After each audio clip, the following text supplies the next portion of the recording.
네, 이현주의 토크살롱입니다. 네, 오늘 우리 김종대 의원 모셨습니다. 아이고, 안녕하세요. 비가 많이 오지 않던가요? 뭐 가양역에 내렸을 때부터 그쳤어요. 아, 여기 뭐 강서구청장 때문에 난리 났더라고. 지하철에 벌써 선전전하고 뭐 강서구는 아. 뚫렸다. 그거 보다 왔어요. 그 얼굴이 막 화색이 만만한데 우리 정춘생 국장님.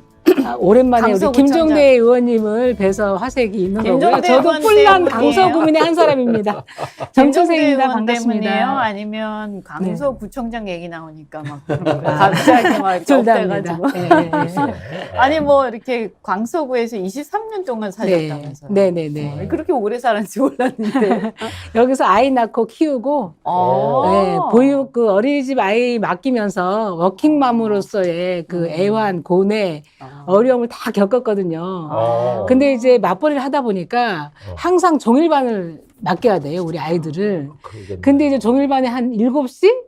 8시에 가면 아이 혼자밖에 없는 거예요, 우리 아이 혼자. 아유, 그때 마음이 어땠을까? 너무 아팠죠. 왜냐면 남몰래 눈물도 흘렸고, 미안한 마음도 가졌었고, 그때 제가 보육 지원 담당하는 전문위원을 하고 있었는데, 나라의 예산 정책이 그 소득 기준만 해서 저소득만 하다 보니까 대다수 맞벌이는 하나도 지원이 안 되는 거예요.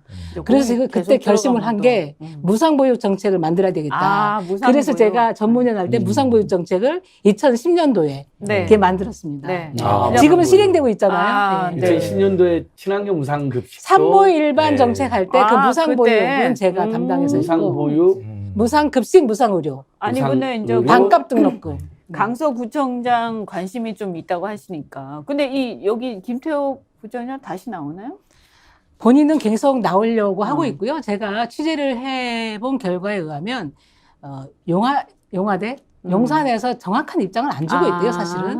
그리고 이제 김기현 대표 입장에서는 굉장히 부담스러워서 안 주고 싶은데 이게 말이 됩니까? 본인이 굉장히 안 강하게 주면 무소속으로도 나온다는 거예요. 그렇죠. 네. 그래요? 예비 후보로 등록을 한 거 아닙니까? 제가 나가서 심판하겠습니다. 김태우와 윤석열 정권을 아니 심판하겠습니다. 근데 그 사람이 무슨 양심 선언을 했잖아요, 지난 정권 때. 그래서 자기 나름대로 어떤 무슨 양심 선언도 하고 이래서 뭔가 강직한 듯 했는데 이런 모습을 보이면 이제 완전히 그냥 망가지는 거지. 응? 에휴, 하여튼 뭐 또 더 진행되는 건 나중에 네. 말씀하시고 오늘 또 안진걸 소장님 모셨어요. 예, 은주 의원님이 진행하는 토크살롱에 처음으로 나오게 돼서 매우 기쁩니다. 이 웃음은 진심입니다. 네. 영광이고 보람이고요. 네. 저도 사실 스픽스를 일주일에 2-3번 오기 때문에 사실 제2의 강서구민처럼 사는데 이건 뭔가 아니, 경쟁 뭐 관계인가? 다 떠나가지고 아니 물론 저는 뭐 출마할 생각이 전혀 없으니까. 네. 근데 이번에 그 김태우 전 구청장 때문에 보궐선거 돼서 실제로 40억을 강서구가 선관위 냈다면서요? 예, 오늘 냈습니다. 예. 와, 그런데 본인이 나온다는 건 후한 무치한 거죠. 역사적으로 자기 때문에 선거를 했는데 10년은 그 정당이 다른 후보도 안 내는 경우가 비일비재했는데 본인이 또 나오는 경우는 본인이 또 이건 나오면 아마 그냥 상납하는 거지. 이건 뭐. 처음 있는 일이죠. 네, 이건 그렇게 처음 같아요. 해서 이긴 사례가 없기 때문에. 네. 근데 원래도 또 여기는 쉽지도 않고. 네. 하여튼 뭐 설마. 근데 어쨌든 간에 우리 정춘생 국장님 나가는 걸로 결정하셨나요? 지금 공천이 진행이 공천을 안 되고 있어요. 받아야 되는구나, 되는데, 공천을. 될 겁니다. 네. 자, 이제 오늘 또 우리 김종대 의원님 모셨으니까 또 의원님한테 듣고 싶은 얘기도 많고요. 사실은 이제 지난주에 그러니까 바로 며칠 전에 그 한미회담이 있었잖아요. 네, 18일이죠. 네. 그 윤석열 대통령께서 이 한미일 협력 새 시대 국민의 확실히 위험 줄고 기회는 커진다. 이렇게 막 엄청나게 자화자찬했는데 저는 사실은 지금 이게 완전 수렁으로 들어가고 있다 이런 생각도 들고 하던데 이거 어떻게 보셨어요? 그러니까 그 말 한마디 한마디 대통령 말씀은 새빨간 거짓말입니다. 새빨간 거짓말. 그 전에 광복절 경축사부터 거짓말을 해대더라고. 아니 뭐 건국절 논란은 일단 넘어가겠어요. 네. 그거 얘기하면 복잡해지니까. 네. 일본 얘기를 그렇게 하더라고. 그러니까 일본이 전쟁 억지력을 제공하는 나라라고. 유엔사 후방기지 7군데 있다고. 그게 뭐냐면은 일본은 유엔사 회원국도 아니에요. 그다음에 전력 제공국 9개국에도 못 들어가요. 땅 빌려준 거예요. 땅 빌려준 거. 그렇죠. 시설하고 맞아. 항구 저 공항 음. 땅 빌려준 거예요. 땅 빌려준 거. 그렇지 뭐 자기가 작전 계획을 세워 무슨 뭐 작전 교리를 해 아무것도 안 해요. 그런데 이게 무슨 일본이 전쟁 억지력이면 땅 빌려주면은 다 전쟁 억지력이면은 뭐 괌도 전쟁 억지력이고 필리핀도 전쟁 억지력이고 그런 식으로 따지면 전 세계 60개국이 전쟁 억지력인데 아니 땅 빌려준 거라고. 그런데 우호적으로 뭐 우리 안보에 나중에 이제 후방 기지 역할을 할 거다. 이런 정도 얘기하면 됐지. 그걸 갖다 일본 띄우기를 하면서 그 유엔사 그리고 후방 기지 있던 게 뭐 어제 오늘 얘기입니까? 네. 그 30년도 넘은 얘기, 40년도 넘은 얘기 그거. 그 땅만 빌려준 나라에. 그러니까 이게 한미일 정상회의에 그대로 나갔는데 딱 그 저기 정상회의가 끝나고 일본이 굉장히 홍보에 신중하거든요. 네. 이게 중국을 자극하는데 오버하는 걸로 비치지 않으려고 엄청나게 지금 신경을 쓰고 관리를 해요. 그리고 곧 저 자민당 부총재가 10월에 중국 갑니다. 기시다 친서 갖고 가요. 그다음에 저기 중일 간에 지금 장관급 회점이 코앞에 다가와 있어요. 그래가지고 근데 한국 저 왜 저렇게 오버를 자꾸 해가지고 그래서 일본 언론이 이 회담 끝나고 한국 정부가 루비콘강을 건넜다. 루비콘강을 건넜다. 절대 한국 정부는 저럴 수 없는 정부인데 절대로 저렇게 할 수가 없는. 경제를 중국에 상당히 의존하는 나라가 저렇게 할 수가 없는데 이제 루비콘강을 건너버렸다. 그래서 한국을 등 떠밀어가지고 쟤들이 다 그래서 이렇게. 그리고 실제로도 이번에 협정을 체결한 건 아니잖아요. 네. 뭐 동맹 협정을 체결한 건 아닌데 협정도 체결하고 자동 개입 조항도 넣자고 주장한 거는 우리 대한민국입니다. 그런데 오히려 미국, 일본이 말린 거예요. 이 정도로 절충하고. 그래가지고 이제 정치적 공약에 불과한 성명을 낸 건데 네. 이거는 뭐 어떤 권리와 의무도 없다고 공약에 꽝 박았어요. 네. 그러니까 절대 구속력 있는 합의 아니다. 근데 자동 개입 조항을 우리가 주장했어요. 그렇죠. 그런 것도 우리가 주장했고 이걸 갖다가 이 밀어붙이는 그 강도는 여러분들이 그 정상령 저 성명 그 원칙 정신 공약 3개 문서가 발표됐는데 그 문안에 나온 거는 극히 일부예요. 그거 이상으로 했는데 저 정도밖에 안 나온 거예요. 그렇게 되니까 이제는 저 루비콘강을 건넜다는 표현도 뭐 과한 표현도 아니고 그리고 한국이 중국에 주는 신호도 마찬가지예요. 지금 네. 미국, 일본은 다 중국하고 대화하고 있거든요. 그래서 우리만 단절돼 있죠. 이번에 이거 끝나고 나서 회담 끝나고 나서 중국에서 반응이 나왔잖아요. 근데 아주 우리나라에다가 엄청나게 좀 경고를 해놨던데. 예, 그래서 이제 당분간 뭐 액션이 나올 것 같지는 않습니다만 검토에는 들어갔습니다. 그런데 그 제가 이후에 나올 어떤 시나리오들을 예상해 보면 이 성명에는 말로 세게 하지만 어떤 액션이 그 나오는 순간은 한미일 미사일 삼국 방어 훈련을 할 때 네. 그때 이제 본격적인 대응이 나올 겁니다. 제가 몇 차례 중국 가면서 확인해 본 거는 미사일 방어에 제일 관심 많더라고요. 중국이. 그리고 민감하고 이건 시진핑 주석의 직접 관심사다.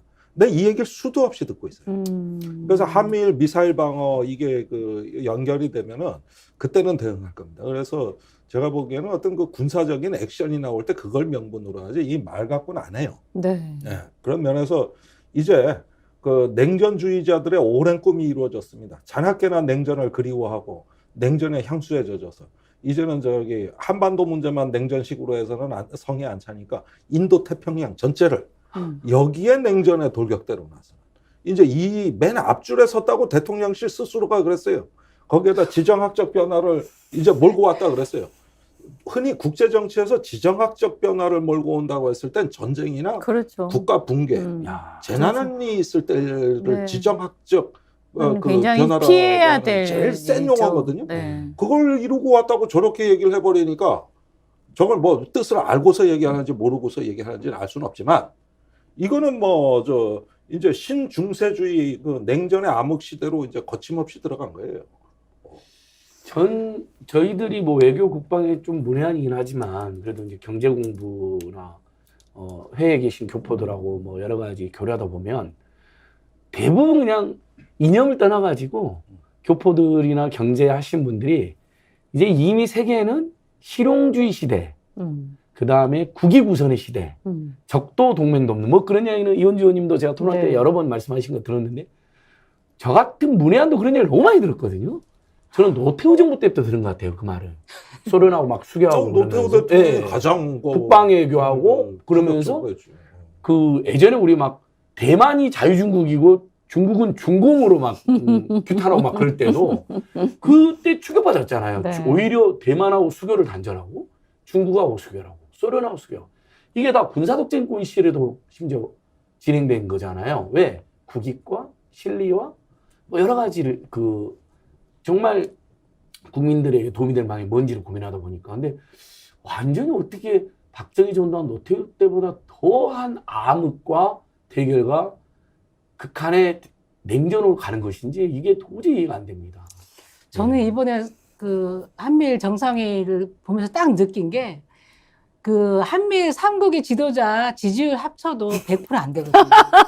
그러니까 인기 없는 지도자들이 지지율 반등을 제 위해서 100%가 안 돼. 대형 합작품을 만들었는데 그래서 우리 국민들이 많이 뭔가 있을까 기대 반 우려 반 속에서 봤는데 열어봤더니 미국 주연, 일본 주연, 한국은 엑스트라. 근데 그 엑스트라가 그냥 엑스트라가 아니고 자기가 주연인 줄 알고 막 해요. 그래서 대형 사고를 친 게 후쿠시마 오염수 방류 그거를 정말 용인해주는 그 무대를 갖고 왔다. 그리고 또 한 가지는 이게 뭡니까? 북한만 그동안 우리는 적대시하면서 그렇게 해왔는데 중국까지도 적대적으로 하고 항상 갈등 관계를 가질 수밖에 없는 그런 판을 깔아줬다. 그래서 적국이 정말 이제 세트가 된 거죠. 네네. 그래서 굉장히 우려스러운 결과를 갖고 왔다. 그렇게 생각합니다. 중국만 적대가 아니라 러시아까지. 러시아하고도 적대하고 또 멸콩노래하면서 일종의 베트남 같은 중도 시장 사회주의 국가까지도 굉장히 불편한 거예요. 저는 이제 제가 오늘 만난 사업가, 호주하고 중국, 한국 왔다 갔다 하는 중견 사업가인데 실제 중국하고 러시아하고 왔다 갔다 하는 사업하는 분들의 반응이 아, 이거 윤석열 대통령 때문에 무서워서 못 살겠다. 이건 지금 여러 커뮤니티에도 올라옵니다. 이건 제가 절대 과장하는 게 아닙니다. 확인해보면 다 나오는데 너무 말을 세게 하고 함부로 하니까 중국하고 러시아하고 사업하거나 교역하고 있는 분들 또 거기서 거주하고 있는 교포들이나 유학생들 입장에서는 네. 이거 이러다가 완전히 이제 중국을 러시아를 너무 적대하고 악마하고 미국 일본의 앞잡이처럼 막 시비를 거니까 사업도 어려워지고 교육도 어려워질 뿐만 아니라 여기서 이 동네에서 살 수 있는 것인지까지 걱정이 된다는 이야기를 하시더라고요. 이건 명백히 윤석열 정권의 저는 엄청난 폐악 잘못이라고 생각합니다. 이렇게 외교를 해서는 안 되겠죠. 우리가 사실은 이미 한미동맹하고 미일동맹이 있지 않습니까? 그리고 이제 그 사이에서 미국을 통해서 한일 관계에서 이 군사적 협력도 일정하게 하고 이미 이제 훈련도 같이 하고 하잖아요. 그런데 이걸 굳이 자꾸 한미일 하면서 하는 것이 사실 그동안에는 우리나라가 이해관계가 별로 없었기 때문에 그 삼각동맹에 대해서 이게 제대로 안 되고 있었단 말이에요. 그런데 윤석열 정권 딱 들어서면서 아, 이게 웬일이야. 그러니까 완전히 막 오히려 그동안 떨떠름하고 약간 엉거주춤하는 한국이 막 적극적으로 해버리니까 오히려 말씀하신 것처럼 미국하고 일본이 당황해가지고 지금 이런 상황이 되는데 아니 아무리 봐도 이 한미일 이 삼각동맹 내지는 이런 어떤 긴밀한 군사협력을 계속 강화시켜 나갈 때 도대체 우리나라에 얻는 이익이 뭐냐? 그럼 좋다. 그 이익이 뭐냐? 근데 한 번도 그런 얘기를 들어본 적이 없어요. 제가 제일 지금 언론을 보고 뜻밖이다고 생각하는 게 한미일이 미사일 정보를 실시간 공유한다는 게 그게 무슨 뜻인가? 이런 분석 기사 보셨어요? 없거든? 봤어요. 네. 없어요. 네. 그게 무슨 뜻이에요? 정찰, 추적, 감시 이걸 같이 한다 그러고 훈련을 같이 한다 그러는데 그럼 뭐가 바뀌는 거야? 이거 분석 기사 제가 본 적이 없습니다. 네. 예, 이게 참 우리 언론이나 이거 전문가들이 참 안이한 상태인데 뭐 대충 하겠지 뭐 이런데 이게 제일 중요하고 거의 다 안보예요. 안보 문제를 일단 중심에 놓고 거기에 경제, 과학, 기술 다 그냥 우겨 넣은 거거든요. 네. 안보 아, 그거야 프레임에다가. 뭐 사실은 이런 식의 어떤 군사협력 안 해도 다 하는 거 아니에요, 이거는. 예. 그런데 이제 그런데 경제도 냉전식으로 그걸 하다 보니까 완전히 바뀌죠. 예를 들면 왜 이런 것도 언론에서 얘기 안 하나 모르겠는데 대한민국이 세계 최초로 5G를 상용화한 나라입니다. 네. 아시다시피 네, 이런 맞아요. 세계적인 IT 네, 국가고 네, 네. 그래서 전국에 한 100만 개가 넘는 기지국을 지금 갖고 있고 여기서 뭐 5G 빵빵 터지잖아요. 이런 네. 나라가 전 세계에 어디 있어요? 그렇죠. 아무리 시골 구석 가도 다 터져요. 네. 미국에 가보십시오. 시골 가면 휴대폰 통화 안 됩니다. 인터넷 액세스가 안 돼요. 네. 그런데 이게 뭐냐면은 여기에 이번에도 삼국 정상들 그 데이비드 정신 보면은 오픈랜 방식의 5G 표준을 성실히 협력한다고 돼 있어요. 오픈랜이 뭐냐? 이게 중국의 파이 깨는 개념입니다. 그러니까 무슨 얘기냐면은 그 하나의 주파수 대역에 우리는 어떤 주파수는 삼성이, 어떤 주파수는 KT가, 어떤 주파수는 LG U+가 이렇게 분할해서 하는데 네. 하나의 주파수 대역에 아무나 들어와 다 사업하라는 거예요. 그 내에서 다 여러 비즈니스가 여러 밴드가 들어온다. 이걸 오픈랜 방식이라 그러는데 이렇게 하면은 삼성, SK, LG, KT가 갖고 있는 그 기득권이 깨져요. 네. 그게 뭐냐면 기득권이 뭐냐면 기지국을 보유한 겁니다. 그런데 저기 중국이 기지국을 전 세계에 엄청나게 줘줬어요. 그다음에 5A 통신 장비를 거기다 넣는 거예요. 그러니까 무섭잖아요. 그럼 이걸 어떻게 하면 깨느냐? 통신 방식을 바꾸면 된다. 그게 바로 오픈랜이다. 이게 이렇게 되면은 우리가 지금 저기 하고 있는 저 차세대 통신 방식을 다 바꿔야 돼요. 그러니까 국가적으로 엄청난 지금 비용이 들어가는 건데 왜 합의가 되느냐? 중국 견제해야 되니까. 그러니까 IRA법이나 반도체법도 같은 원리로 설명이 되는 거거든요.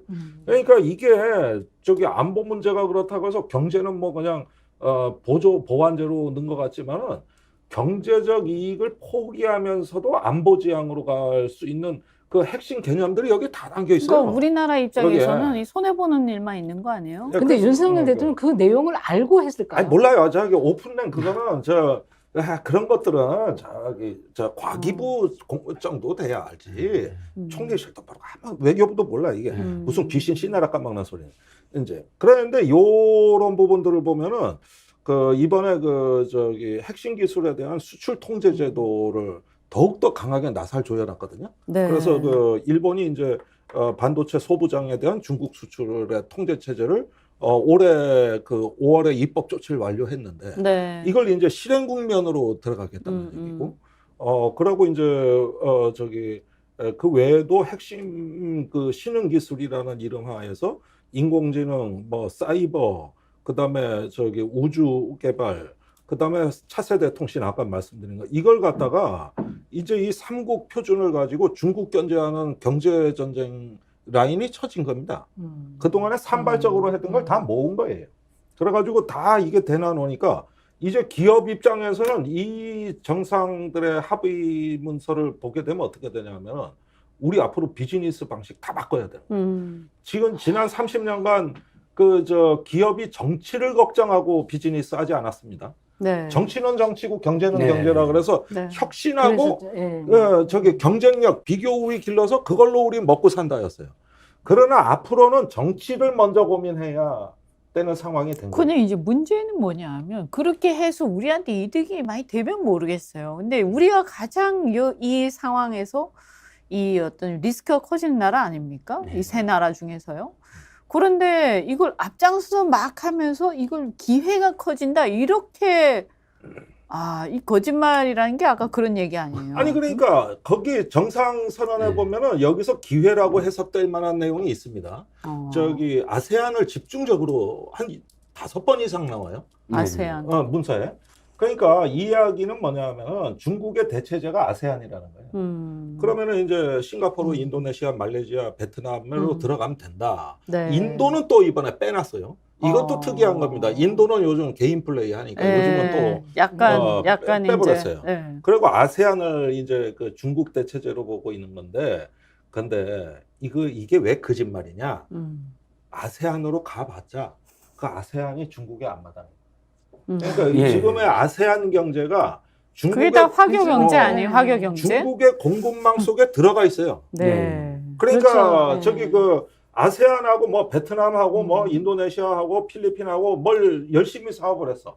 근데 길목마다 중국이 버티고 있는 거예요. 그렇죠. 그래서 중국이 지금 중간재라든가 뭐 여러 가지 산업을 오프쇼어링을 전부 아세안으로 했어요. 아, 그렇죠. 최근에 보니까 그 베트남의 그 하노이인가? 네. 그쪽에다가 물류기지를 하나 만들어 놓고 중국이 그 1대1로를 갖다 베트남 통해서 이렇게 그렇죠. 동남아로 쫙 뻗어나가더라고요. 예. 예, 육상 물류기지를 그쪽에다가 만들어 놓고 그 거점으로 삼더라고요. 그러니까 이제 이 정부가 또 새빨간 거짓말하는 게 뭐냐면은 문재인 정부 중반기부터 대중무역액보다 아세안 무역액이 추월당했습니다. 네. 그래서 이제 드디어 중국하고는 이제 우리 무역 의존도가 줄어들고 네. 아세안으로 이제 중심이 이동했다는 건데. 근데 그게 지금 그 와서는 내용이 보면은 뭐냐 하면은 중국에 있는 공장이 베트남으로 간 거야.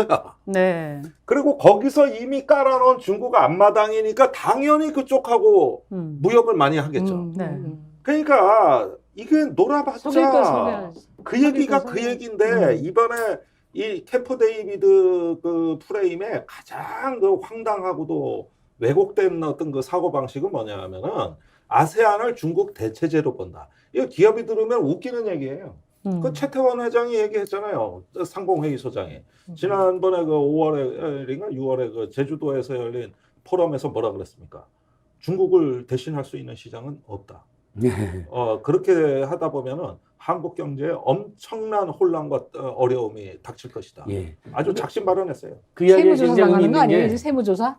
아니 최태원 회장이 사실은 예전에 박근혜 최순실 국정농단 국면에서 구속을 피했어요. 그래서 윤석열 특검이나 박영수 특검하고 무슨 대장동이라든지 여러 가지 엮였는 거 아니라 의혹이 지금까지 나오고 있는데 그것 때문인지 현 정권 들어서서 이재용은 굉장히 조심해요. 정경유착 때문에 또 자기가 감옥 갈까 봐. 근데 최태원은 보시면요. 윤석열 다니는데 항상 옆에 그렇지. 붙어서 그렇지. 딱 붙어 다녔잖아요. 딱 붙어 그래서 다니는 너무 꼴보기 싫단 말이 나올 정도로 어떻게 저렇게 오히려 노무현 정부나 문재인 정부 때 SK그룹을 많이 지원해줬다라는 세간의 평이 있었을 정도였는데 야 저렇게 조변석계에서 윤석열 붙어 다니나 말이 세간에서 나올 정도였는데 네. 그런 채통마저도 경제적 이윤이 우선이기 때문에 중국과 러시아 그다음에 범사회주의권 또는 미일 이 동맹권의 반기를 드는 곳에 느닷없는 완전히 대결 국면을 하니까 그게 경제도 악영향이 끼치니까 최태원도 그런 우려를 이야기한 건데요. 실제 지금 10개월 연속 우리 수출 감소했잖아요. 네. 지금 8월달 20일 통계도 나왔어요. 이번에도 16.5%나 20일까지 16.5%를 감소했어요. 그래서 11개 연속 수출 감소는 지금 기정사실화되는 거고 중국 수출이 2016년 수준으로 지금 붙어 있어요. 네. 그래서 아세안으로 이제 아까 눈길 돌려 있잖아요. 아세안도 2022년 4분기부터 올해 7월까지 계속 수출이 감소하고 있어요. 네. 무려 23%나 감소했어요. 그러니까 중국이 줄면 아세안도 준다니까. 그러니까 같이 이게 줄고 있어요. 선택적 관계가 아닌데. 중국이 줄어서 이게. 아세안 수출이 늘어나야 되잖아요. 그 아하. 윤석열 세력에 말을 하면 그게 아니라 그러니까 그냥 한국 수출 엄청난 위기에 지금 놓여 있는 거예요. 그러니까 기본적으로 동남아는 그 화교 경제권이거든요. 네.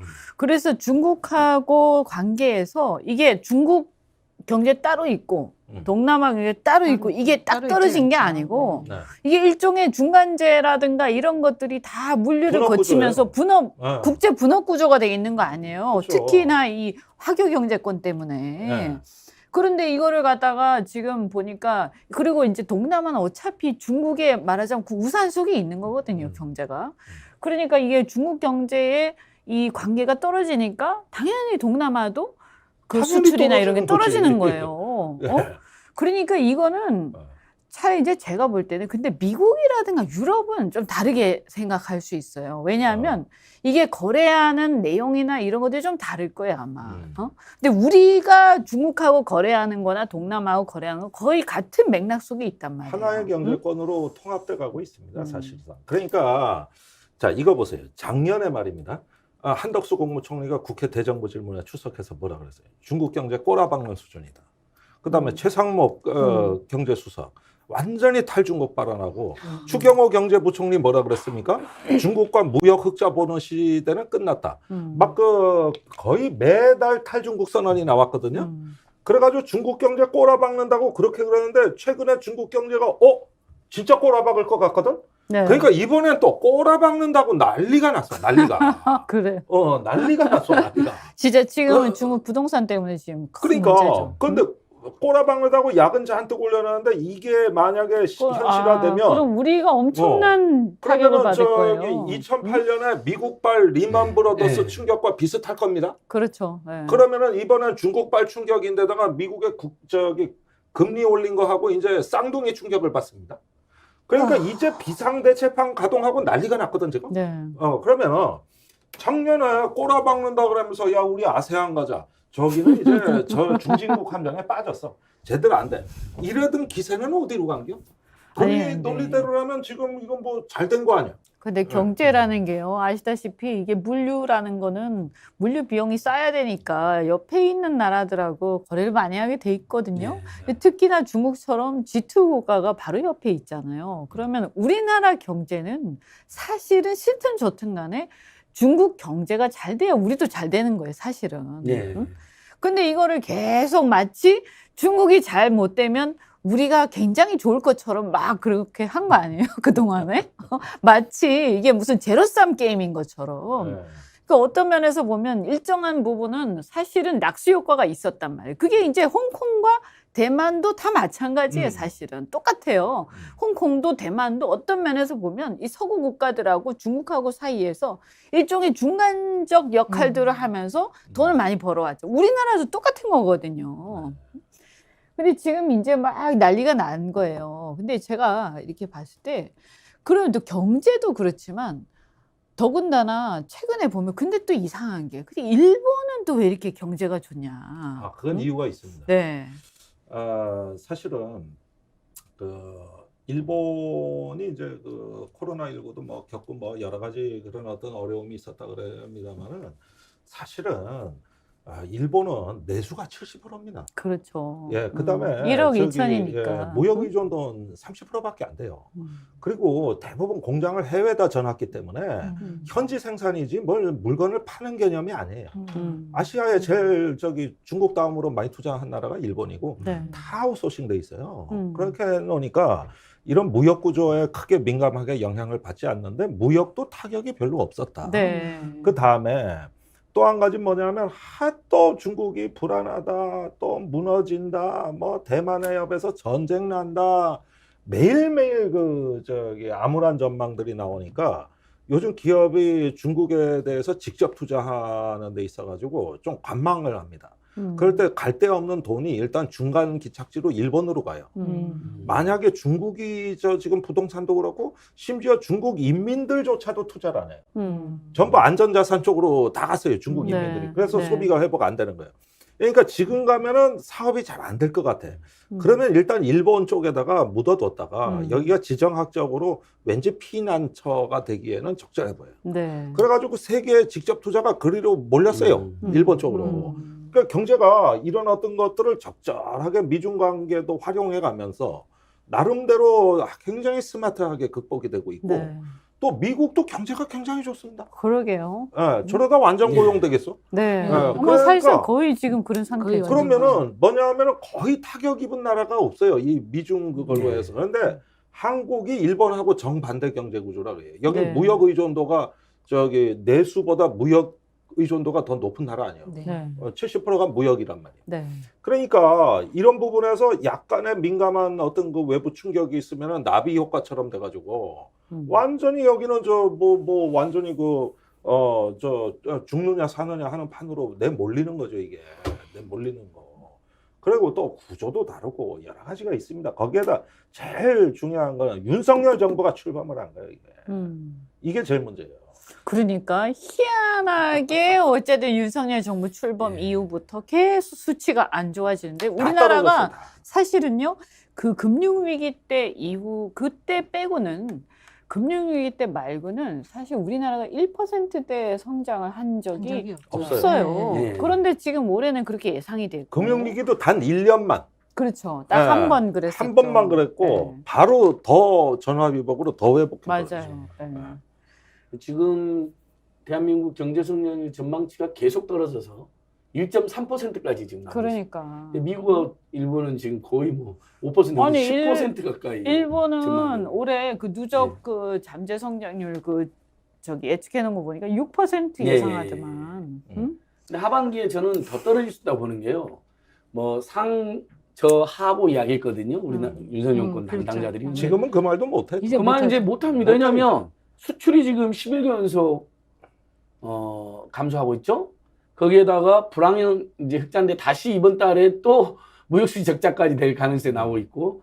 그러면 이제 수출이 이렇게 어려울 때 대한민국이 그나마 내수 활성화돼야 되는데 지금 우리 국민들께서 다 GDP 대비 가계부채가 103%나 되고 자영업자들도 천조 넘는 빚이 있으니까 다들 지금 극강의 공포나든지 어떤 극심한 어떤 민생으로 시달리니까 이자 내는 거 외에는 돈을 쓸 수가 없는 거예요. 그러니까 내수도 꽁꽁 얼어붙었거든요. 그래서 이 자영업자들 중소상공인을 만나시면 코로나 때보다 더 힘들다는 이야기를 그냥 아주 편하게들 이야기하십니다. 안지길 너무 소장님이 고통스럽지만. 자영업자들 많이 예, 보시잖아요. 저는 이제 많이 네. 만나고 여쭤보니까 실제로.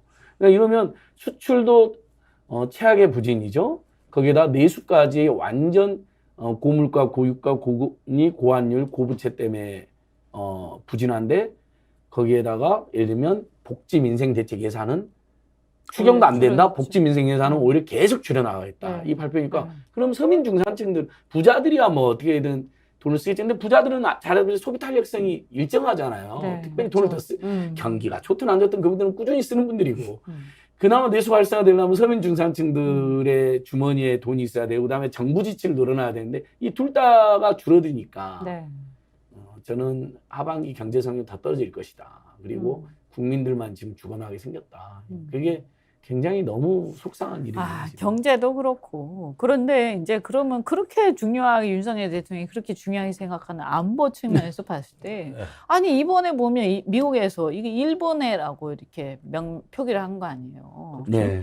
그러면 지금 이 상황 속에서 아니 제가 볼 때 저는 역대 말이죠.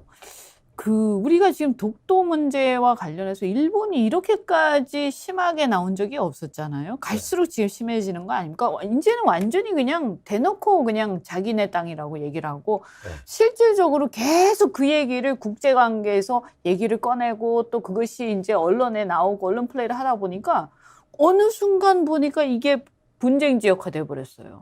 응? 그러니까 지금 그런 말씀을 듣다 보면 그 일본 기시다 총리의 정말 그 정치에 말린 것도 있는 아니 거죠. 가장 큰 힘은 윤석열 대통령인 것 같아요. 그러니까 본인의 지지그룹, 아니, 지지 그러니까 국민이 지금 아니라 저 잘 가장 그 도와줘야 윤석열 된다고 대통령이 그러죠. 정말 신스틸러 역할을 해주는 거예요. 기시다 총리의 정치 무대에서 음. 특히 그 후쿠시마 오염수 방류도 국내 여론을 설득하지 못하는 부분을 한국 대통령도 저렇게 정말 사실상 찬성하고 있고 국내 여론도 그렇게 한국 여론도 그렇게 잡아주고 있고 그걸 자신감 갖고 미국, 일본의 어민들을 설득하고 있는 거잖아요. 원래 그러려고 18일 날 정상 그러니까. 원래 아니 그러니까 이번에 무슨 생각을 하고 있는지 모르겠어요. 보면 윤석열 대통령 갔다 보면. 와서 바로 방류 딱 결정하는 거 보면 네. 아마 밀담이 틀림없이 예. 있지 있었던 않았겠냐. 거죠. 이거 곧 있으면 일본 언론에 나올 겁니다. 이제 언론 플레이 하려고 다 준비해놨는데 그러니까요. 근데 일본 언론은 다 그 기시다 내각이랑 뭔가 지금 한 통속인가 봐요. 아니 요즘에 정말 다 팩트를 잘 보도하대요. 뭐 네. 미리 방류를 총선 영향 끼치게 미리 해달라고. 아니 내가 이렇게 딱 보니까 이게 일본의 일정한 패턴이에요. 그죠? 예, 그래서 뭘 하기 전에 미리 흘려. 예. 미리 흘려가지고 아주 중요한 걸 아예 못을 박아. 중요한 사실관계를. 맞아요. 그래서 못을 박아서 이미 그걸 기정사실화 시키는 거죠. 네. 그러면 우리나라에서 그 얘기를 공식적으로 꺼내는 게 부인도 아니라 안 그게 하고. 공식적인 의제가 아니라 하더라도 이미 그것은 어떤 언론 지상이라든가 여론 관계에서는 이미 기정사실화 돼버리는 거예요. 네. 그렇다고 또 우리나라 정부가 그걸 강력하게 부인하거나 음. 그걸 항의를 하면 되는데 그것도 안 안 하죠. 하잖아요. 안 하죠. 그러니까 이걸 알고 또 그렇게 하는 거예요. 일본은. 이거 못할 것이다. 그럼 예를 들어서 그거를 우리나라 정부가 강력하게 부인하거나 하면 자기들도 뭘 갖고 있을 거예요. 봐라 했다. 이게 뭐 녹취를 갖고 있든지 뭘 네. 갖고 있을 거라고. 그러니까 이거 완전히 지금 몇 번째 당하고 있는 건데 제가 봤을 때는 이거를 당한다라기보다는 알면서 이렇게 뭔가 짜고 치는 고스톱 비슷한 느낌도 좀 드는데요. 예, 그렇죠. 그러니까 윤 대통령은 항상 이렇게 그 일본 쪽에서 많은 배려를 받았다 하지만 번번이 일본의 뒤통수만 맞아왔어요, 사실은. 예, 지난 3월 정상회담도 그랬고 굉장히 그랬는데 요 일본의 의도는 조금 우리가 분명히 파악할 필요가 있겠습니다. 네. 그 독도에 대한 그 일본의 공세가 강화된 거는 단순히 독도 문제가 아니에요. 그 올해 초등학교 교과서에서 새로운 지도가 나왔거든요. 그게 배타적 경제 수역 안에 독도가 들어가 있어요. 네. 강조한 거는 독도라기보단 배타적 경제 수역이고 그러니까. 우리 바다라는 얘기예요. 그러니까 섬은 그 가운데 있을 뿐인 거예요. 네. 그러니까 일본해라는 이게 과거에는 역사적 어떤 그 쟁점을 다시 등장시켰구나 하지만은 지금은 현실적 의미를 갖고 있습니다. 네. 이제 해양 경제적 영향권, 경제적 이익하고 예. 관계가 있는 이게 거죠. 해양 그죠? 세력권, 해양 영향권에 눈을 떴다는 얘기예요. 그걸 주장하겠다는 얘기거든요. 그러면은 저기 배타적 경제 수역은 이제 공식 교과서에서 표기가 되고 있습니다만은 우리가 독도보다 더 무서운 거는 일본이 여기서 관할권을 주장하는 일입니다. 왜냐? 우리 배타적 경제 수역하고 다 겹쳐요. 네. 그래서 이런 거 선포하지 말자는 게 한국 정부의 공식 입장입니다. 왜냐하면 이게 충돌해버리면 어떡할 거예요? 충돌하니까. 그래가지고 그것이 겹치는 부분을 중간 수역이라고 지금 우리는 부르고 있어요. 네. 그러니까 중간 수역이란 건 겹친다는 뜻이에요. 그런데 이게 지금 러시아가 뭐 쿠릴 열도 시비 걸지 또 뭐 앞으로 동해에서 그 북한 잠수함 탐색 수색 훈련 한다 그러지. 그리고 어제 깜짝 놀랄 기사가 하나 나왔어요. 그 미국의 그 전략연구센터 CSIS의 MIT 공대의 포스털 교수 기고문에 실렸는데 네. 굉장히 재밌습니다. 이게 뭐라고 했나요? 요 앞으로 어떻게 되냐면은 북한이 극초음속 미사일을 개발했다. 그다음에 화성 18형 미사일도 개발했다. 이거 도저히 기존의 미국의 미사일 방어망으로 감당이 안 된다. 그래서 어떻게 하느냐? 이 방법입니다. 한미일이 협력을 해가지고 동해에다가 수백 수천 개의 드론을 띄우는 거예요. 그 드론의 요격 미사일을 가서 벌떼처럼 그 저기 저 북한의 미사일의 발사 단계에서 제압해버린. 이런 요격 시스템을 했는데 이 포스털 교수가 한국 왔을 때 내가 강연도 듣고 자주 이 사람은 권위자라 그래가지고 이 사람이 1990년대부터 우리 사회에 알려진 사람이거든. 네. 권위자로. 그래서 이래 보니까 굉장히 공학적이고 수학적인 어떤 그 개념이 아주 선명하게 썼단 말이에요. 그러니까 이게 지금 미사일 정보 공조를 삼국간에 한다 그러는데 그러면 정보 공조로 끝날 것 같습니까? 참만의 말씀이요. 아 우리 셋이 있는데 저쪽에서 도독이와 그럼 내가 도독이야 소리 치면 두 분이 앉아서 그냥 알았어 이러고 말 거야? 도독이야 소리 쳤으면 같이 잡아요. 잡으러 간다는. 그러니까 다시 말해서 이번에 정보 공유를 실시간으로 한다 이 뜻은 뭐냐면은 같이 행동하기 위한 그 저기 그러니까 그 시스템이에요, 이제 이게. 거기에서 제가 볼 때는 굉장히 이게 리스크가 크다. 네. 이게 같이 행동을 한다라고 했을 때요. 그 우리가 그걸 통제할 수 있을 것이냐 과연. 하죠. 그죠? 답니다. 네. 통제 받지도 않을 거고요. 네. 예, 그러니까 이 부분에서 저기 이제 도덕이야 하는 걸 같이 들을 수 있게 해 나가면은 아마도 저기 삼국 간의 공동 그 작전 계획이나 그런 게 교전 나오겠죠. 수칙이나 네. 아니면 공동 지휘까지 체계까지 나가는데 이때가 중국하고 충돌하는 지점이에요. 그렇죠. 중국이 그때는 이제 참지 않겠죠. 참지 않겠다는 그건데 제가 중국 가면 가장 많이 질문 받는 게 이 내용입니다. 언제 어떻게 협력할 것 같으냐는. 근데 뭐 저는 아는 대로 모르면 모른다 그러지만 이게 시진핑 주석이 제일 관심 있는 게 이 주제라 그랬단 말이에요. 그러면은 그 무대가 동해거든요. 네. 그러니까 지금 일본이 왜 저렇게 일본해에 집착을 하고 또 왜 이제 초등학생들한테까지 EEZ 그 배타적 경제 수역을 가르치냐면 여기에 본 뜻은 여긴 우리 바다요. 우리 바다라는 이 얘기를 하고 싶은 거예요. 그러니까 이 지금 얘기를. 보면 일본은 인도태평양 전략을 이렇게 계속 앞장서서 하면서요. 이게 중국이나 러시아 쪽에서 이제 지도를 갖다 우리가 북쪽에서 거꾸로 이렇게 보자고요. 네. 그러면 이게 더 선명해져요. 그렇죠. 일본이 태평양으로 나가는 길을 다 막고 있어요. 그러니까 사실은 이게 필리핀까지 연결이 되는 거 아닙니까? 예. 그죠? 그 대만까지 연결을 해가지고. 그러니까 그렇게 되면 이제 일본 입장에서는 자신들이 이 중국이나 러시아가 남하하지 못하는 하나의 울타리 역할을 하고 있는 거기 때문에 미국의 입장에서 보면요.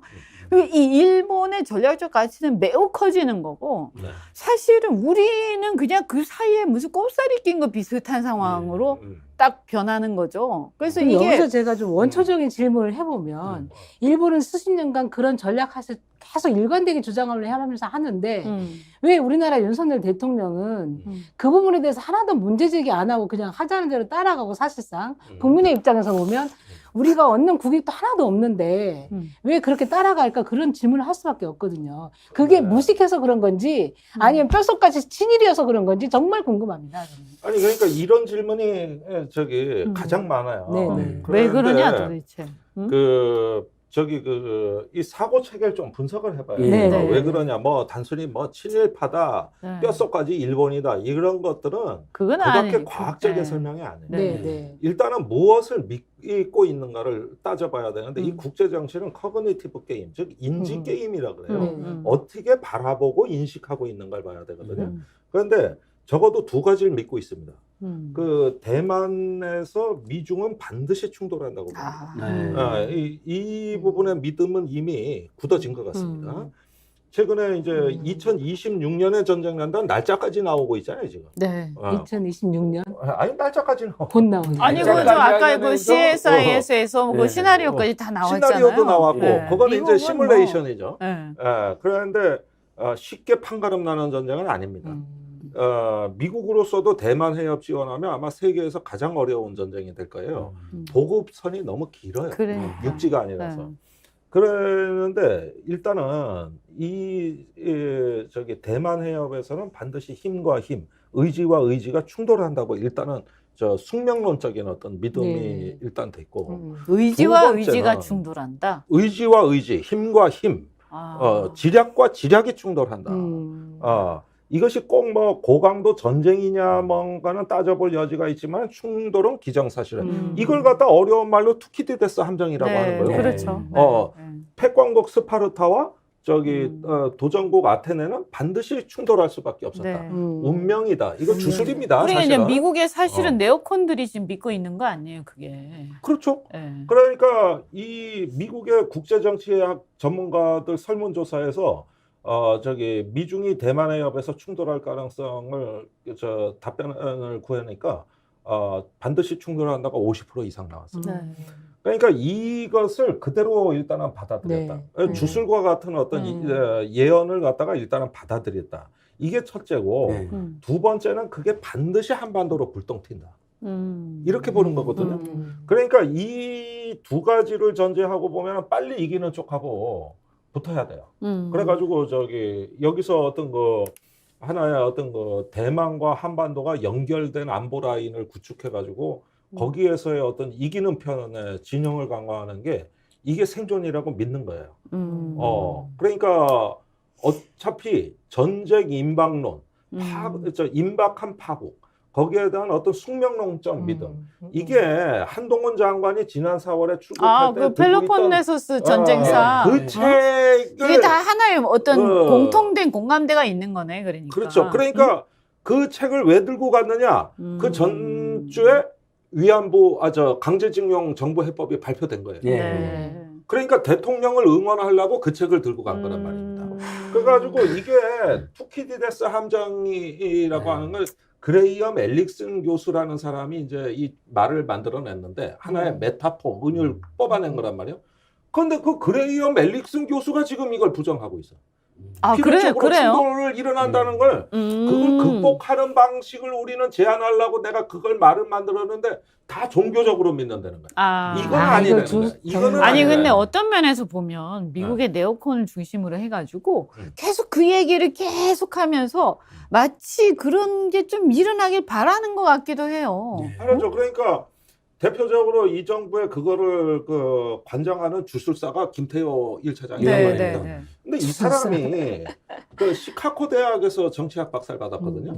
그 시카고 대학의 제일 유명한 국제 정치학자 이 사람한테 주로 수업 들었는데 그게 존 미어샤이머입니다. 그런데 존 미어샤이머가 뭐라 그랬습니까? 이제는 냉전을 그리워하게 될 것이다. 2000년대 초반부터 한 얘기입니다. 냉전 시대가 가장 좋았다고 보는 그 사고방식이거든요.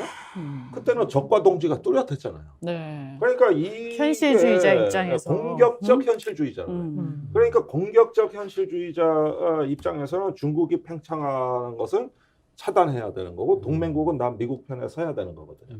그래서 이게 제가 보니까 거기에서 가르친 것보다 더 과도하게 이 사이비과 주술화된 믿음을 갖고 귀국한 게 김태효라고.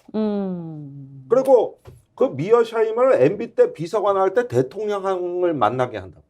이명박 대통령. 그러니까 청와대로 들어와요, 미어샤임. 미어샤임은 들어와요. 들어와요. 그래가지고 이명박 앞에서 강의를 하는데 그때 강의 내용이 미국과 중국 사이에서 빨리 미국 편에 확실히 붙어라 이거였습니다. 그래서 그걸 갖고 해왔던 이 믿음의 체계를 보면은 저 행동이 이해가 가는 거예요. 그러면 어떻게 보면 윤석열 대통령이 배팅을 한 건데 그러면 트럼프가 당선이 되면 어떻게 되는 겁니까? 다 깨져요. 그렇죠. 아니, 윤석열 정부하고 합의한 거 다 깹니다. 예, 맞습니다. 그건 또 완전히 아. 다른 또 차원의 우리 또 완전 얘기니까. 와전층 또 한국의 혼란이. 그런데 저는 사실은 그래도 이해가 안 되는 게 말이죠. 자, 대만에서 충돌이 일어날 수도 있다.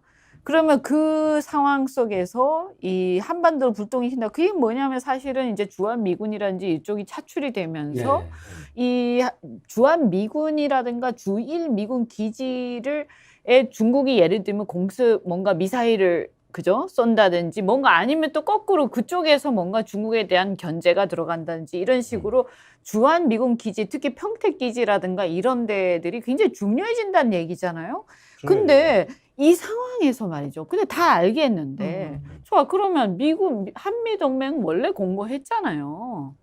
그리고 또 뭐 어쨌든 우리가 중국하고 사이에서는 안보적으로 미국한테 좀 더 밀착되는 건 사실이고. 근데 이해가 도저히 안 되는 거는 그럼 여기서 굳이 우리가 일본하고까지 이렇게 굳이. 해야 될 이유는 네. 뭐냐?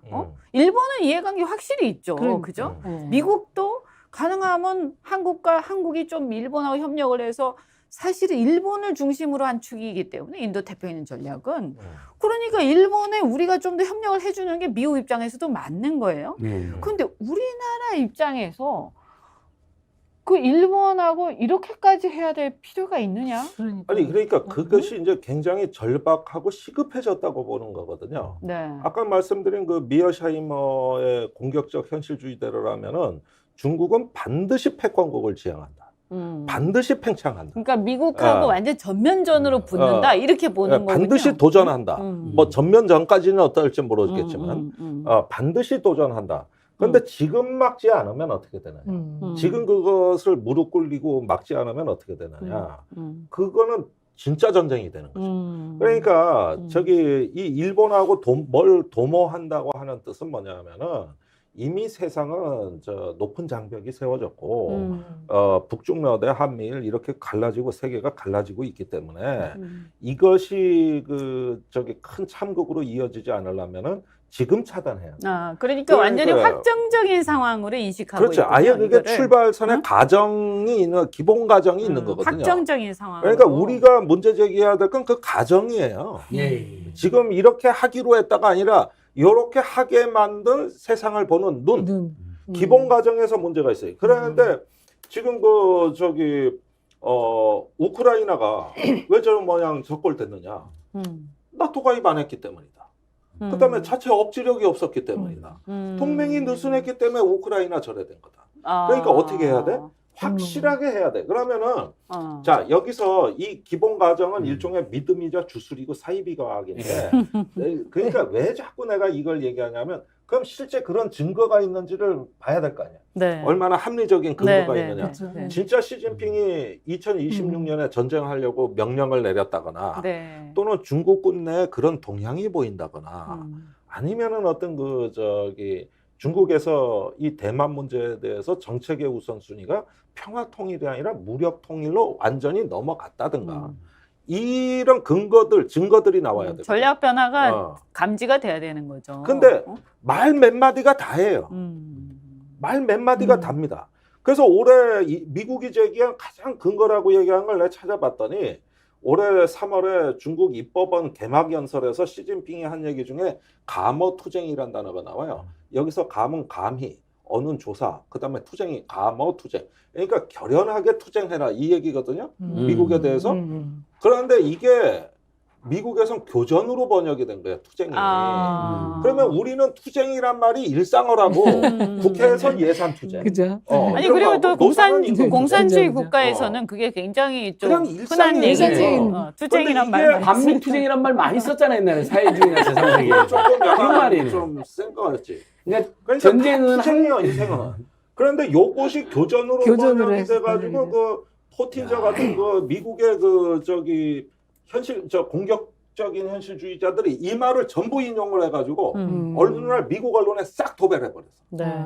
그러니까 우리가 보니까 이걸 교전 준비 명령이라고 하기에는 우리 동양 문화에서는 그렇게 해석이 안 되는 그렇죠. 거예요. 아니 그리고 제가 봤을 때는 우크라이나하고는 상황이 좀 다른 게 우크라이나는 그 전부터 그 조짐들이 있었어요. 그죠? 크림반도에서 또 전쟁이 있었고요. 네. 이미 러시아가 계속 그 군대들을 갖다가 계속 이렇게 서진을 하면서 그 국경선에 계속 이렇게 배치하고 있었잖아요. 그러니까 이런 여러 가지 거기다가 사실은 우리나라 사람들은 이렇게 잘은 모르지만 그 우크라이나 자체가요. 사실은 동우크라이나하고 서우크라이나하고 나뉘어져 있었던 그렇죠. 거예요. 언어도 달라요. 그래서 말도 이게 안 통해요. 분리 독립주의자들이 우크라이나 동쪽하고 남쪽에 쫙 있었어요. 그래서 이미 사실은 지금 젤렌스키를 중심으로 한 우크라이나 정부 쪽 세력하고 실제 우크라이나 국경 안에는 있었지만 돈바스 지역이나 이런 데들은 실제로는 거의 독립국가처럼 움직이고 있었다고요. 네. 그러니까 이런 것들이 전혀 무시되고 완전히 지금 우리나라하고 똑같은 상황이라는 것처럼 지금 생각하는 거는 굉장히 심각한 착각이거든요. 아니 그러니까 똑같이 동일시할 뿐만이 아니라 어제 윤석열 대통령의 국무회의 모두 발언은 거의 뭐 이제 저 사람이 조금 심리 상태가 내 궁금하다. 대통령의 심리 네. 상태가 뭐라 어떻게 그랬냐면은 저기 유사시에 북한은 반드시 핵을 사용한다 그랬어요. 아니 그러니까 나는 그것도 진짜 우스운 사람. 어. 아니 자기가 영업사원 1호라면서 그런데 그런 얘기를 함부로 하다니 대통령이 이거 완전 제정신이 아니 그러니까 제정신이 아니에요. 이게 맞습니다. 뭐냐면 아니 그럼 누가 우리나라에 투자를 하겠어. 예. 대통령이 진짜 그렇게 그러니까. 얘기하는데. 그러니까 북한이 작년 9월에 핵무력 정책법을 통과시키면서 우리 유사시에 반드시 핵 쓸 거야 이럴 때 우리가 의심하고 비판을 했단 말이에요. 근데 대통령이 이걸 확인해주고 있는 거거든. 지금 북한은 그렇죠. 그 노동신문 사설, 조선중앙통신의 논평, 네. 그 다음에 거기 외교부 통일전선부의 어떤 그 남측에 강요하고 싶은 그 각종 협박성 그거를 대통령이 대신 해주신 거란 말이에요, 이게 지금. 그러니까 이거 국가보안법 위반이야, 이게 지금. 그래가지고 이거 이적죄거든? 네. 북한 말을 오히려 스피커 역할을 해주잖아요. 그래서 아. 김여정 이중대요, 지금. 용선이. 김여정 이중대가 됐는데. 그러면은 저기 뭐냐면 한미일 워싱턴 합의에 의해 가지고 한미 이 연합 훈련을 앞으로 핵전쟁 연습으로 바꾼다 그랬지 않습니까? 그러면은 냉전이 종식된 이래 국가 간에 모의 핵전쟁 연습을 했다는 얘기는 내가 지난 30년간 들어본 적이 없거든요. 예. 이건 미쳤어. 굉장히 심각한 얘기거든 지금. 아니 이게 무슨 짓을 하고 엄청나게 있는지 심각한 모르겠어요. 얘기요 이게. 그 예전에 레이건 시대가 마지막으로 뭐 핵 대 핵 공포가 좀 미소간에 좀 있었고 그게 바람직하게 국제에서 없어진 거잖아요. 네. 아니 그러니까 이게 이 어제 을지연습 그거를 보면은 자 지금 저기 우리가 대통령 걱정을 안 할 수가 없는 게 나 이분은 반드시 지금 상담 받으셔야 된다. 네. 지금 이 정신 상태가 반국가 세력 발언이 거기 또 나왔거든요. 거기에다가 북한은 반드시 핵을 쓴다 이렇게 하면서 극한의 네. 공포를 네. 본인이 내재화했다. 내재화했다. 내재화했다. 이 부분이 그러니까 완전히 자기만의 어떤 세상에서 지금 살고 계세요. 이렇게 되면 어떻게 되느냐? 투키디데스의 펠레폰네소스 전쟁사는 원래 그 맨 마지막 제5장에 나온 결론은 이겁니다. 전쟁이 일어나는 이유는 전쟁이 일어날 것이라는 믿음 때문이었다. 세계적으로 인류에서 전쟁이 일어나는 이유는 저 새끼가 날 쳐들어올 거가 분명하다. 그러니까 할 수 없다. 내가 먼저 치겠다. 그게 선제 공격론은 아니에요. 예방전쟁, 선제 공격. 그런데 전쟁이 일어난다는 그때 스파르타 생각은 아테네가 상업국가거든. 스파르타는 농업국가거든. 당연히 어디가 성장하겠어.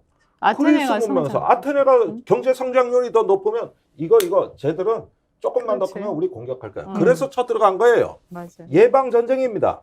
그런데 이제 뭐냐면 그 강한 믿음이 전쟁의 원인이었다는 건데 이게 대만에서도 반드시 전쟁이 일어난다. 이렇게 믿고 있는 거죠. 이렇게 되면 한반도는 했는데 북한은 반드시 핵을 쓴다.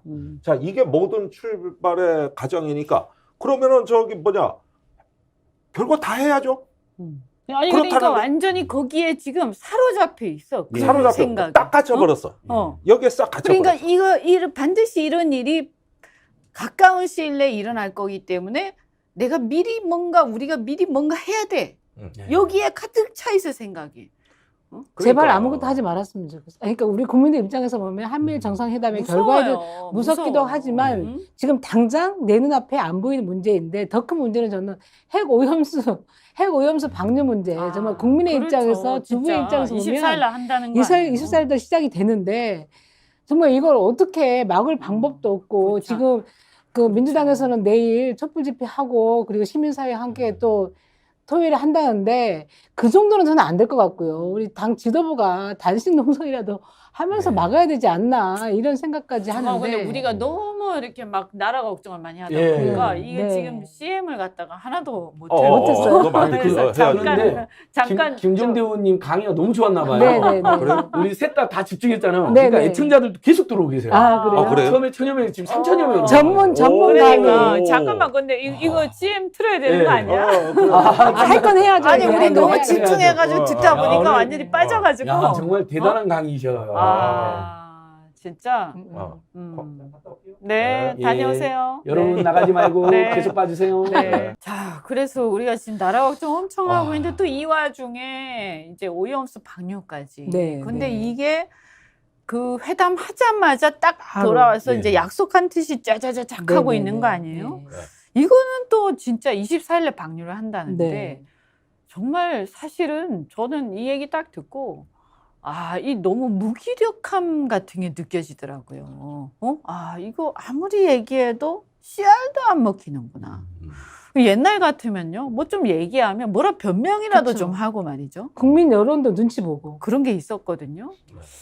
그래도 하는 척이라도 하고 일본에다가 항의하는 척이라도 하고. 근데 그것도 없어. 그냥 아예 예산 써가지고 우리 혈세 써가지고 홍보해주고. 홍보 도로 대신해주고 그것도 대통령실 말이죠. 예산으로. 네. 아니 그리고 네. 그 전에요 또 저기 아마 그 어디 예산인지 모르겠는데 하여간 한 10억 정도 그때 예산 썼다는 얘기도 네. 있었죠. 유튜브 홍보할 때 이미 썼고 이번에 또 쓰고. 이게 도대체 한국 정부냐 아니면 일본의 식민지냐 이거. 예. 아니 진짜 2등 국민이 된 것 같아요. 너무나 막 앞이 콱 막히는데 이거 어떻게 해야 돼요? 아니 저 민생을 제일 걱정하는 안 소장님이 제일 하실 말씀 많지. 아니, 민생 뭐- 천재. 너무 그러니까 이제 이렇게 예를 들면 지금 완전히 심지어는 한반도에 전쟁 나게 생겼지. 그래서 윤석열 말이 그거잖아요. 곧 전쟁해야 되는데 북한 편 들어준 놈들이 너무 많다. 당국과 세력. 소탕하겠다. 여기 뭐 소탕 세력 아닙니까? 어제 발언 중에 저는 그 말이 더 섬찟했어요. 소탕하겠다. 전쟁을 불사하겠다는 것처럼 말하는 것도 너무 끔찍하지만 마치 한국 전쟁 때 빨치산들이라든지 소탕한다는 말이에요. 공국분자도 있어도 아니 소탕은 아닌데 어떻게 이야기했냐면요.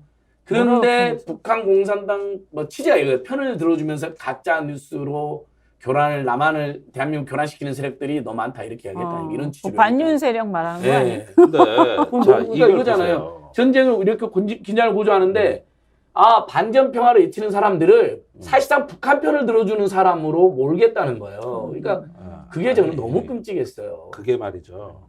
그렇게 말씀하시면 그 윤석열이 서울지검에 있을 때 댓글 공작 주범들에 대해서 저렇게 기소할 수가 없는 거예요. 그때 댓글 공작의 핵심 요체가 뭡니까? 그때 미국의 린드라는 학자가 등장해요. 이 사람이 제4세대 전쟁이라는 걸 얘기하는데 이게 완전히 그 보수 정권에 퍼졌어요. 그게 뭐냐 하면은 분란전을 한다. 혼란을 만든다. 그게 북한이 이제 남한의 종북 세력학을 갖다가 선동해가지고 반정부 투쟁을 하고 이런 어떤 그 여론전을 먼저 하는데 이걸 분란전이라고 불렀거든요. 그때 강연회가 엄청 많았어요. 그런데 그 분란전에 맞서려면 어떻게 되느냐? 우리도 심리전 부대를 갖고 있어야 되는 거예요. 그래서 그때 사이버 사령부가 창설돼요. 맞습니다. 그렇죠, 맞습니다. 그렇죠. 그리고 처음에 이거를 원래는 국정 홍보 비서관이 그때 청와대 처음 생긴다고 그래서 그 네이버에서 누가 가요. 국민소통 비서관이 간다고. 거기까지는 아무 이상 없었어. 하는 거는 SNS 좀 많이 해라. 권장했다고. 그다음 문화체육관광부의 디지털 미디어 팀으로 이 업무가 내려갔는데 그때 국정원 기무사가 그 회의에 나옵니다. 근데 이거는 제4세대 전쟁론을 얘기하면서 종북 척결 차원에서 이 사이버전을 대응해야 된다 그러는데 문체부가 말려. 그랬다 큰일 난다. 나중에 다 뽀록 난다. 그러니까 그 다음부터 그 회의를 안 하고 독자 작전이 들어가는데 그게 댓글 공작입니다. 그러면은 이걸 수사해서 기소한 게 누구야? 윤석열 대통령이야. 네. 그러면은 지금은 댓글 공작 같은 차원은 안 할 거예요. 지가 기소를 했으니까. 그러면 뭐냐면은 이거는 언론 장악 탄압 내지는 뭐 가짜 뉴스 고소 고발 이런 걸 이제 저 공안 정국을 조성하는 건데 그런데 그때 항변한 사람들이 그때 피의자들이 항변했던 게 우리는 새로운 전쟁 이론을 갖고 얘기한 것이고 북한하고 그 저기 뭐야 심리전을 한 것이지 이거 국내 정치 개입하는 댓글 공작 아니다 그랬거든. 아니라 그랬는데 이게 죄가 맞다 그러면서 왜 그때 검찰 그랬죠. 수뇌부하고 정면으로 들이받고 싸우다가 저기 나간 거 아닙니까? 그렇죠. 그런데 지금 그 논리를 윤 대통령이 주장하고 있다는 거예요. 아니 근데 제가 요새 보면요, 그 앞뒤가 윤 하나도 안 맞는 대통령이 하는 행동은요, 이 논리적 일관성이 없죠. 하나도 없어요. 네. 그러니까 전혀 이해할 수가 없어요. 그 국정농단 수사를 가장 잔인하게 한 사람 아닙니까? 그러니까 일관성은 있어요. 무식한 거. 음. 그건 예나 지금이나 똑같아요. 그러니까 방식은 일관성이 있어요. 방식, 행태. 근데 내용은 일관성이 하나도 없어. 가치관이라든가 네. 이런 거. 그러니까 이동관 후보자만 봐도 음? 그렇지 않습니까? 그때는 자기가 수사했던 사람이고 지금은 가장 언론 통제 잘하겠다, 언론 장악 잘하겠다 그 실력을 인정해서 지금 방통위원장으로 지명하고 좀 이따 이번 주 금요일에 임명을 할 것 같은데요. 네. 네. 24일 날 네네네. 24일 날 송부 난리 요청하고 나네 이제. 일본 방류하고. 오염수 뉴스를 덮어야 되니까. 대국주의자들은 어. 핵 오염수를 방류. 핵폐수를 태평양과 인류에 뿌리고 어. 그다음에 국내에는 어. 그걸 비판하지 못하도록 어. 공영방송을 장악하거나 아니면 장악이 안 되면 아예 부셔버리고 없애버리거나. 종편에다 팔아버리거나 그 내가 봤을 때는 그래서 없애버릴 것 예. 같아 아예. 이동관 임명 강행하고 국내에서 핵폭탄급 이슈인 고속도로 혜택에 대해서는 지금 이슈가 된 지 2달 동안 했는데 자기 부부 땅인데 단 한마디도 이야기하지 않고 그렇죠. 그럼 국민들 입장에서는 답답한 게 너무 많은데 지금까지 기자회견 기자간담회 뭐 도스태핑은커녕 기자회견 기자간담회 외신만 만나고 그죠. 바이든하고 기시다만 만나서 빡빡 기시다 오고 자 이렇게 되면 어떻게 되냐 우리 국민들이 바이든 날리면 조작했잖아요 최후 수단을 쓴다고 봅니다 윤석열 날리면 작전 들어갑니다 그 방법밖에 없잖아요 야당이 정기국회 때부터 시작하는 네. 겁니까? 그러니까 저는 꼭 뭐 퇴진이나 탄핵 이야기를 하지 않아도 그 국민 입장에서 이제 그 인내 한계에 계속 다다르게 되는 거죠. 1년 3개월이니까 조금 더 지켜보자는 분들이 있는 건 사실이에요. 관망하거나 중도층이거나 네. 보층인데 그분들이 보기에도 이게 너무 막가는 정권이. 아니 지금 사실은요. 사람들이 얼마나 많이 죽었어요? 네. 정부의 어떤 제대로 되지 네. 못한 이태원 관리 참사에서부터 때문에. 시작해서 이태원 참사 거기다가 또 오송 최수건 참사. 상병 네. 오송 오송 참사 또 잼버리도 참사는 네. 아니지만 이것도 사실은 국가 시스템이 완전히 붕괴된 거거든. 근데 이거요 지금 누구 하나 책임지는 사람이 없어요. 사단장 혐의 다 드러났는데도 빼주는 거 네, 봤어요. 네. 오히려 빼주잖아요. 예. 그냥 무서운 게 하나도 없어. 그냥 국민 아주 우습게 보고 있어요. 그리고 이거를 지금 이게 과연 국민이 주권자인지 자기가 주권자 국민을 지배하고 국민을 굴종시키는 지금 정부가 돼가고 있거든요. 이런 상황에서 이거 도대체 어떻게 해야 되냐. 이거 아주 무기력하단 말이에요. 아무리 얘기해도 씨알도 안 먹히잖아요. 그러니까 오히려 우리가 지금 조금 이런 국면에서 봐야 될 건 뭐냐 하면은 우리 임무는 그거예요. 국민들한테 저 윤석열의 저기 주술 예, 저 무당 같은 소리에 저 미친 소리에 속아 넘어가지 마십시오 하고 우리가 이제 그 시민의 방화벽이 돼드리는 거죠. 그러는 게 윤석열의 기도를 좌절시키는데 가장 지금으로서는 효과적인 방법입니다. 사실은 저기에 만약에 국민의 한 30% 정도가 열광적인 그 동원을 하면은 열광적으로 이제 동원이 돼버리면 나라가 진짜 위험해집니다. 네. 굉장히 그때 위험한 거예요. 그러니까, 나치가 겁나요. 36%로 응? 집권했습니다. 네. 36%로 집권해가지고 그때 과반수 의회가 안 됩니다. 그때가 아마 30몇 프로고 제2당이 공산당이었어요. 그런데 1933년 2월에 국회의사당 화재 사건을 계기로 해서 그때 나선 게 괴벨스예요. 네. 아. 언론을 장악했잖아요. 그래가지고 저기 그 공산주의자한테 뒤집어 씌웠잖아요. 그때부터 이제 저기 법에도 없는 저기 정권 수권법이라고 해가지고 의회 그 법안 심사를 안 받고도 총통이 그땐 총리였지. 총리가 법을 제정할 수 있는 권한을 힌덴부르크 대통령한테 받아옵니다. 그게 화재 사건을 명분으로 해가지고 그 다음부터는 아무도 못 막아. 네. 이제는 독일의 지성들이 시기를 놓쳤어. 이제 막을 방법이 없어. 네. 그때가 저기 나치 돌격대가 유대인 그 상점 습격할 때. 네네. 그때가 이제 그 뒤에 이어지는데 이때가 지지율이 30에서 40%대입니다. 아, 그렇게 그래가지고 낮았네. 바이마르 공화국의 민주적 헌법이 이제 완전히 마비되기 시작을 하는데 그때 그 선동과 게벨스 역할을 빼놓을 수가 없어요. 지금 이동관하고 비슷한 역할이죠. 그러니까 이 부분에서 그때 저기 지금 한스 모젬이라는 독일 학자 얘기 뭐냐면은 히틀러 한 명한테 그 전체주의 책임을 다 묻는 거 비겁한 자세다. 그때 침묵했던 엘리트들, 그때 정권에 나팔수했던 언론들, 심지어 나치의 성직자도 부역했다. 그래가지고 사회의 의견 권력이 그거는 부역한 사건이다. 아니, 그리고 지금 시민들 30% 이상이 그걸 받아들이기 시작하면서 적극적으로 동원됐다. 근데 히틀러만 비판하면은 그 얘기를 못한다. 그게 진짜 문제 핵심이다. 그러면은 지금 이게 윤석열이야 지금 어차피 얘는 인간성이 틀려먹어가지고 조금 우리가 3년 안에 뭘 어찌 해보기가 힘들어. 지식인들이 비겁한 거요.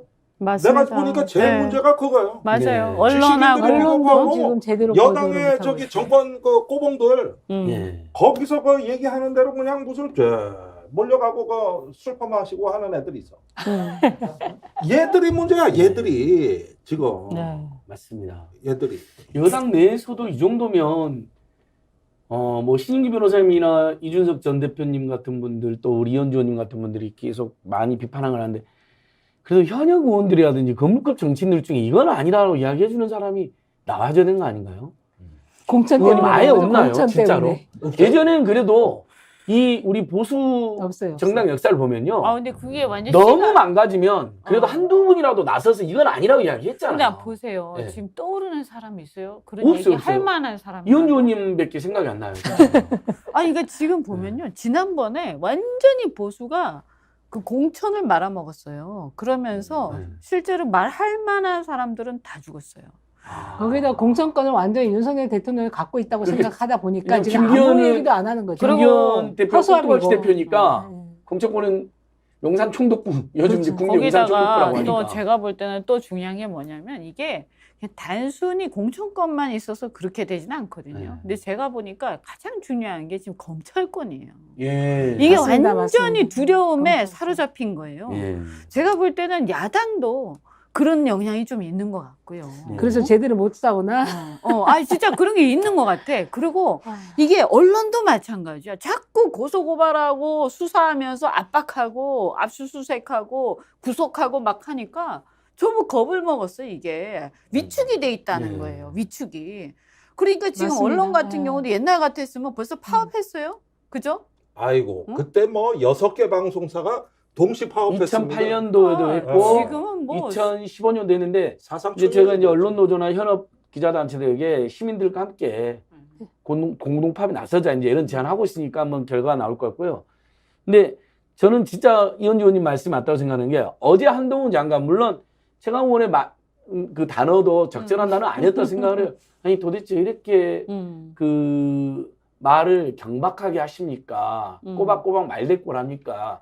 상임위에서는 상임위는 국회가 행정부를 견제한 자리니까 좀 자중하십시오 이 정도 했는데 이제 깐죽이라는 표현을 썼어요. 이건 사실 저도 유튜브에서 한동훈 변호사는 깐죽이다라고 이야기하지만 상임위장에서 그런 표현을 안 쓰면 더 좋았다고 생각해요. 근데 오죽하면 그런 말이 나왔는데 그 한동훈의 그 표정과 그 태도 보세요. 막 그냥 한 대 때릴 것처럼 달려들잖아요. 근데 저는 여당 의원들이 그걸 보면서 사실 여당 의원들 한동훈이 심하다고 생각하는 사람이 꽤 많대요. 요즘에. 근데 한동훈이 얼마나 지금 힘이 집중되어 있으면 윤석열 임시점 제가 국회에서까지 사실 전두환 노태 때도 국무위원이 나와서 저런 적이 없거든요. 일단 앞에서는 좀 공손한 척하잖아요. 네. 뒤에서 안기부동원에서 괴롭히는 네, 안이 네. 있었어도.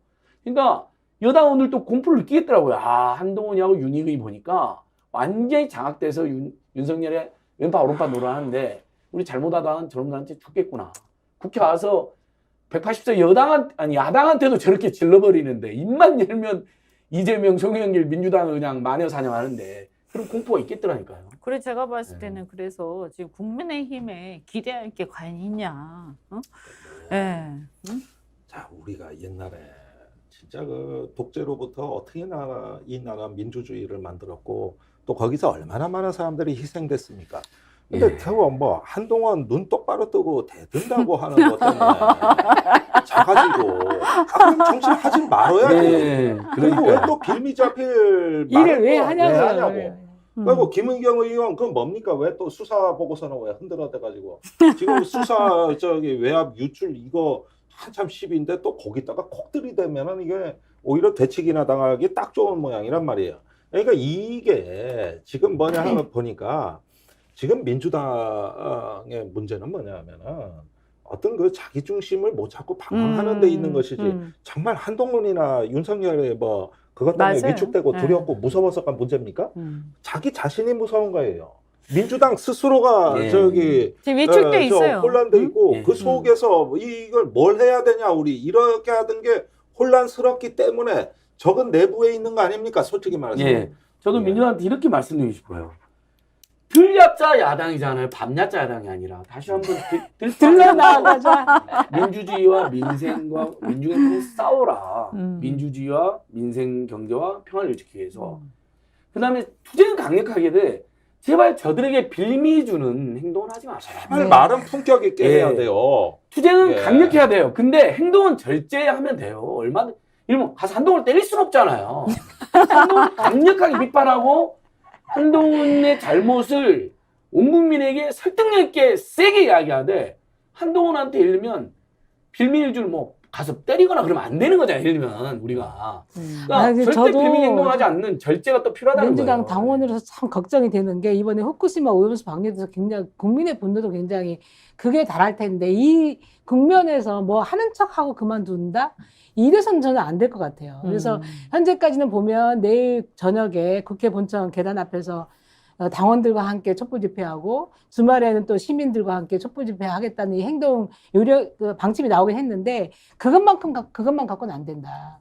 정말 뭔가 결과물을 내는 싸움을 그러니까 당이 똘똘 뭉쳐서 해야 된다. 저는 그런 생각을 근데 해요. 이게 지금 보면 저는 이렇게 다 보면 일단 절박함이 안 보여.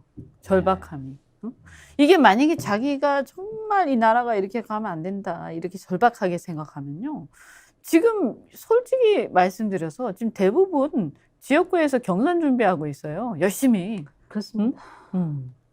네, 일단은 우리가 이런 부분에 있어가지고 어떻게 보면 어떨 때는 여야가 닮아가는 측면도 있습니다. 근데 언제 우리나라의 민주주의가 활력이 넘치고 시민들한테 박수를 받았는가 이걸 지금 와서 회고해 보면은 국회에서 크게 새로운 룰이 바뀌고 제도가 바뀔 때였습니다. 네. 그러니까 저 대표적으로 88년에 청문회가 그렇죠. 처음 도입되고 국정감사가 부활되고 그다음에 그 여소야대 50 청문회도 상황에서 있죠. 50 청문회, 청문회. 광주 청문회, 12.12 청문회 이러고 이러고 한국형 전투기 청문회 해가지고 5개가 1년에 열리고 그러면서 국회에서 처음으로 일하는 국회라는 말이 유행했을 때고 두 번째는 17대 국회예요. 이때가 정부 입법 숫자보다 의원 입법 숫자가 숫자로 앞서 나가기 시작한 최초의 국회입니다.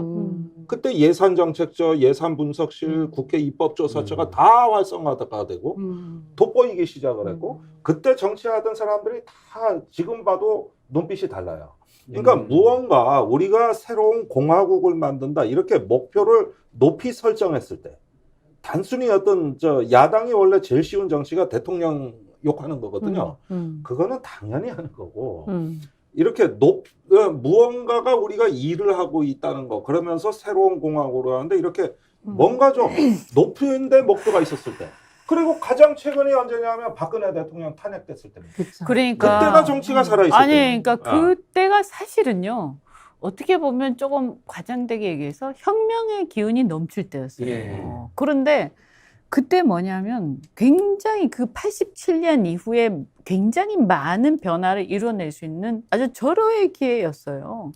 네. 근데 그 시기를 정말 안타까운 게 각각의 어떤 정치적 이익과 그 권력욕이라든가 이런 데만 탐닉하면서 사실은 그 중요한 시기들을 국가 낭비했죠. 개혁 과제를 하나도 실현하지 못하고 낭비를 한 거예요. 지금 있잖아요. 이 언론 문제도요. 그때 사실은 했었어야 돼. 해결을 했었어야 돼. 당연하죠. 정권을 잡아서 언론을 장악할 생각을 하지 말고 그때 언론의 자유와 언론의 독립성을 이번에 진짜 우리가 나라를 위해서 한번 다 허심탄회하게 한번 해보자. 그죠? 그리고 검찰에 대해서도 검찰을 장악해서 상대를 보복하자 이게 아니라 검찰을 근본적으로 우리가 개혁해보자. 그래서 그때 그렇게 할 수 있었다고요. 개헌도 할 수 있었고 개헌도 할 수 있고 선거제도도 정치개혁도 할 수 있었고 언론개혁도 할 수 있었고 다 가능했습니다. 그러니까 그때 그 5당 체제에서 박근혜 탄핵이 이루어졌는데 그때 새누리당이 낸 정치개혁 법안이 지금 여야 정치개혁보다 앞섭니다. 그렇죠. 무슨 얘기냐면 개혁 경쟁이 붙었던 때요. 맞아요. 그래서 5당이 개혁 법안을 다 내놓는 거예요. 정치개혁 법안을. 아무도 반대하지 않았어요. 아무도. 그러니까 이런 부분들에서 이제 우리가 대선 전국으로 갔습니다만은 문재인 정부에서 우리가 세계적인 안타까워, 방역 정말. 모범 국가가 된 것도 촛불의 힘입니다. 광화문에서 시민들이 우리가 협력하면 무언가 위대한 할 것을 수 이뤄낼 있다. 수 있구나. 네, 그런 이 경험을 자각을 했죠. 대한민국 국민들이 했을 맞아요. 때 그 시민 정신이라는 게 그때 싹 튼 거고 그 시민 정신이 팬데믹이 그 뒤에 왔을 때 그 저기 생존의 벼랑 끝에서 그러고 저 하루하루가 네. 저기 지옥 같고 통제받고 연일 내몰리는 데서도 국민들이 그걸 참아낼 수 있었던 것은 촛불혁명에서 다져진 높은 시민성이 그때 힘을 발휘한 거예요. 예. 정부가 맞습니다. 잘한 것도 있지만 그것보다는 그겁니다. 그러니까 지금 우리가 회복해야 할 정치, 다시 우리가 다시. 회복이 돼야 될 부분은 다시 어게인 촛불 그다음에 코로나를 극복한 시민들이 이제 네, 나서서 하나의 시민성을 발휘해주는 그 시대로 회복하는 거예요. 그래서 제가 그 볼 시대로. 때는 이제 결국에는 어쨌든 이렇게 온갖 난장판이 벌어지다가 결국에 정상화될 거라고 저는 믿거든요. 예. 근데 정상화되는 과정, 그러니까 이 어떤 심판을 받는 과정들이 있을 수밖에 없다. 우리 국민들이 계속 그냥 참고 견딜 수는 없을 것이다. 네. 그러면 이것이 이제 심판을 받고 이것이 정상화되는 그 과정, 그 순간이 왔을 때 우리 다시는요 그런 실수를 반복하면 안 되는 거예요. 안 됩니다. 네, 진짜 네. 이제 끝이에요. 절대 그러면 그러면 안 제가 볼 됩니다. 때 그러면 그냥 또 권력이 널뛰기를 하면서 양극단으로 계속 가서 싸우다가 이쪽이 전부 다 차지하고 저쪽이 전부 다 차지하고 서로 죽일 듯이 싸우다가 이 나라가 거덜나는 거예요. 예.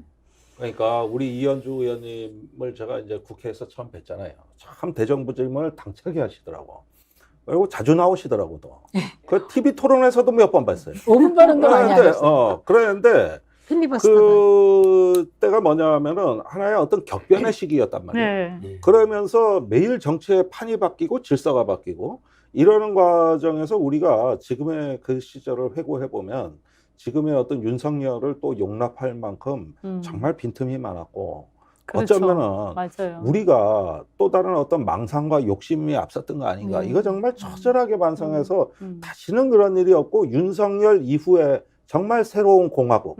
우리 대한민국이 87년 이후로 40년 가까이 그 쌓이고 쌓인 이 시대를 이제 분수령을 넘어서는 이런 어떤 새로운 지평을 열자. 맞아. 이게 맞습니다. 지금 야당의 네. 비전이 돼야 되고 거기서 그렇습니다. 대통합 정부가 출범하는 겁니다. 그러니까 대통합 이게 정부가. 사실은요. 네. 내년 총선 얘기하는데요. 지금 상황을 보면 절대 민주당 혼자서 이게 안 돼요. 이게 제어가 안 됩니다. 그러면 제가 볼 때는 민주당이 이제 제1야당이지 않습니까?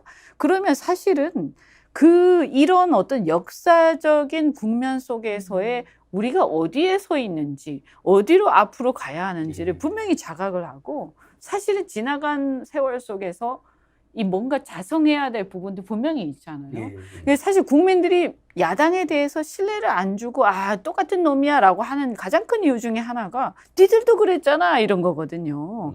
그러니까 이런 부분에서 아까 언론, 검찰 다 얘기를 했지만 그 중요한 순간을 살리지 못하고 그냥 권력투쟁으로 그냥 소비하고 허비하고 넘어간 부분에 대해서 야당도 자성을 하고 또 각자가 자기의 이 상황들을 한번 돌아볼 필요가 있다. 그래서 다시는 우리가 이 실수를 반복하지 않겠다. 예. 저는 이게 아마 오늘 이 토론의 결론이 아닐까 그런 생각이 되게 듭니다. 마음이 무거워지네. 네, 진짜 그래서 저도 마지막으로 우리 정춘생 선생님이 이제 문재인 정부 청와대 비서관 출신이니까 제가 이런 고민이 들더라고요. 결국 문재인 정부 때 그 엄청난 아까 이현주 의원이 말한 것 같은 시민혁명, 촛불시민혁명으로 사실 외국에서도 보고 그래서 에버트 인권상까지 받았고 에버트 인권상 역사상 그 국민 전체한테 준 특정 개인이 아니라 에버트 네. 인권상 주체가 대한민국 국민으로 돼 있어요. 촛불 국민으로. 음. 그래서 정말 그러니까 많은 그 국민이 기분 좋았나. 그랬는데 문재인 정부 5년 동안 우리 도대체 무엇을 했나. 왜 이렇게 참혹한 지금 결과에 직면했나라는 고민을 하면 문재인 정부에 대한 비판과 실망이 요즘 많은 사람들한테 생기고 있어요. 너무 이제 당시 제대로 못했구나 이런 고민이 드니까. 근데 그럼 그때 근데 그걸 다 문재인 정부 탓만 할 수는 없죠. 네. 우리 모두의 어떤 잘못도 있고.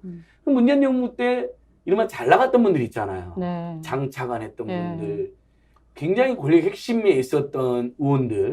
그분들 요즘 다 숨었어요. 근데 저는 그분들이 숨었어. 이렇게 정권을 빼앗기고 온 국민이 지금 1년 반 동안 괴로워하고 있는데 지금 정춘생 비서관처럼 나서서 반성도 하고 사과도 하고 그래서 윤석열 정권을 막지 못한 걸 사과하고 윤석열 같은 괴물을 등용한 걸 사과하고 그 다음에 그래서 너무 죄송해서 우리 국민들 고통이 너무 안쓰러워서 저는 지금 거리에서 있습니다. 방송에 나 싸우고 있습니다. 그 나쁜 놈들을 뭐라도 고발했습니다. 이래야 되는데 제가 보니까 주요 인사들은 다 가만히 있어요. 뭐 그래도 몇몇 비서관들. 그래서 이제 송영길 전 대표, 그 다음에 김창수 전 통일비서관, 정춘생 전 비서관, 여준성 사회정책 비서관, 한 비서관 서너 분, 뭐 임세현 부대면 한 10여 명 있어요. 좀 싸우는 분들이. 거리에서 보면 나와요. 나머지 주요 인사들 있잖아요. 수석했던 사람들, 장차했던 사람들, 그 다음에 권력 실세했던 의원들 있죠. 민주당 내에서 지금 기득권이나 반개업하지 투쟁하는 사람 별로 없어요. 저는 이게 너무 뼈아프고 너무 속상해요. 속상한 게 당 내부의 분란, 당 내부 투쟁에 더 집중하고 있다는. 그분들이 심지어는 당 내에서 이른바 이재명 대표도 비판할 수 있죠, 당연히. 근데 이재명 대표 비판이나 뭐 흔들기에는 잘 하대요. 근데 윤석열 정권에 맞싸우는 모습은 간간히는 보이지만 진정성 있게 아까 이현주 의원이 말한 절박하게 몸 던져갖고 싸우는 의원이 안 보인다는 거죠. 이 얼마나 뼈아픈 지적입니까?